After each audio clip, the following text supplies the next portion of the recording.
Justin, it's amazing to see you in person. Had only met you virtually, and so excited to hear about what you're working on and share it with our audience. So tell us who you are and what you're working on. Sure. So Justin Kamine, one of the co-CEOs and co-founders of Do Good Foods, and we're bringing real sustainability to scale with large-scale infrastructure solutions to solve our food waste problem and upcycle that into a completely new and unique consumer-facing brand where we can really drive carbon reduction and carbon neutrality to our animal protein system. Why is that important? Food waste is a huge and massive problem. So 40% of all the food that gets grown gets thrown away. If food waste was a country, it'd be the third largest greenhouse gas emitter. We're using 20% of our farmlands to grow food to simply throw it away. And so we're all screwed if that continues. So how do we really value that food and value that time, energy, and resources that the farmers did to create that food? And of course, maximize as much as we possibly can to human donations or to the humans. But the next best usage of that food after any human consumption can occur is to go into an animal feed. So that's what we're really doing, and really reducing the environmental problems of the animal agriculture system while also simultaneously solving the food problem. And what you're doing is obviously a solution among a landscape of solutions. How do you feel about the efforts that are underway now?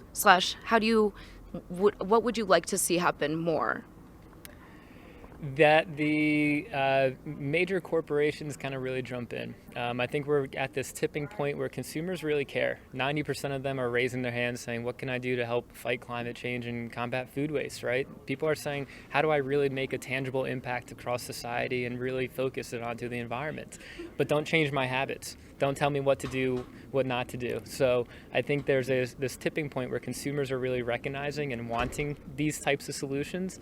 And I think corporations are really starting to understand that and appreciate that, which then can really drive us to a huge and massive scale quickly, which then therefore can solve some of the biggest environmental problems. So based on that, who would you give climate love to? Who's doing a good job in terms of these companies versus who do we need to kind of kick in the butt a little bit?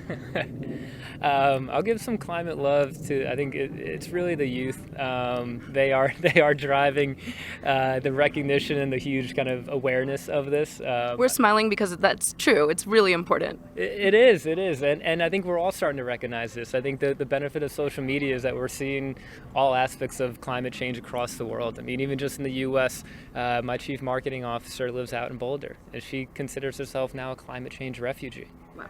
Her neighborhood burned down, and she's never thought of herself like that until now. So this is becoming real. We're seeing the fires, the rainforests, the oceans, and then also the food system.